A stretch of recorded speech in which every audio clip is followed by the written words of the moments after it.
Tommy Morgan did not have the best life. Coming from a broken home, the young 11-year-old only experienced the worst. His father would return home drunken like a skunk, and he would get into heated arguments with his wife over money and how, since he was the breadmaker, he could do with his earnings what he saw fit. Tommy's mother would do chores around the house, her eyes red from sobbing. Tommy himself would receive whippings from his father for the slightest of offenses. It always came with the hollow assurance that it would build character. There were many things that the boy despised, his father being number one on his list. A day never went by in which he dreamed of getting revenge on him, but it was all but a fantasy. His father was big and stout. As far as Tommy was concerned, his father was an unconquerable Goliath to his David. Thoughts of running away crossed his mind, but he did not have the heart to abandon his mother to the brute. He thought that he would never be able to get rid of him. At least until that day. One of the few joys Tommy had in life was Halloween. On that holiday, he could discard his miserable life and become anyone he wanted to be. The candy and decorations were also a plus for him. His father, despite everything else, would at the very least spruce the house up for All Hallows Eve with a spider made of old rags here and a papier-mâché ghost there. On a particular day, he brought home a skeleton. The skeleton was roughly his size, being 6'5" in height. It was dry with some visible cracks around the ribs and spine. It was missing a few upper teeth in the back, likely from years of wear and tear. Its hollow eye sockets were jet black and devoid of life.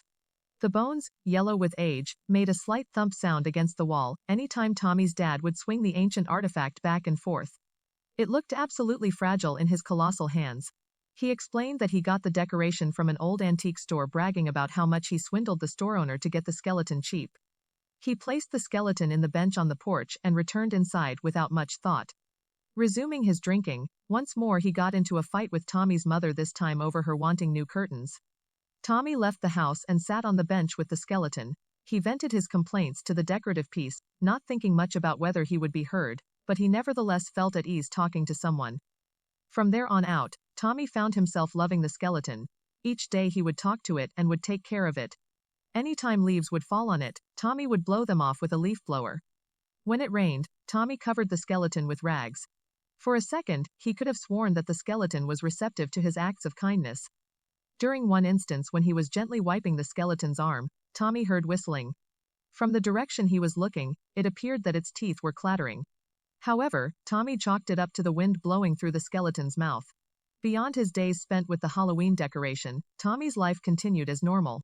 His parents would argue over the tiniest of offenses, and his mother would resume doing chores around the house with tear-streaked eyes.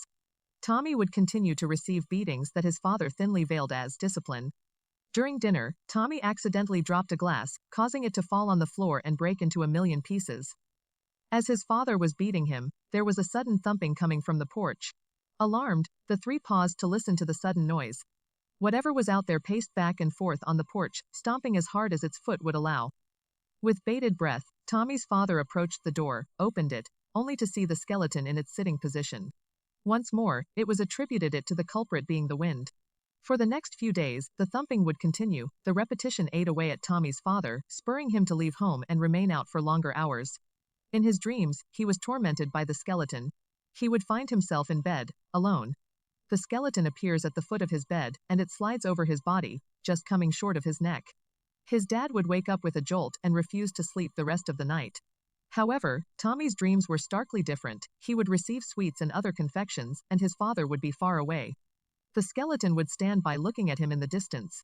Eventually, Tommy's dad couldn't take it anymore, and during a stormy night, he gathered the skeleton and tossed it in the back of his truck. Tommy learned the truth on Halloween. When he stared at the skeleton on the bench, there were no cracks on the ribs. In fact, instead of being ancient, the skeleton appeared to be fresh, and dare say, even more lifelike than before. It even had a full set of teeth. Shocked, Tommy turned to look at his father, who stared at him for what seemed like an eternity before giving a wink.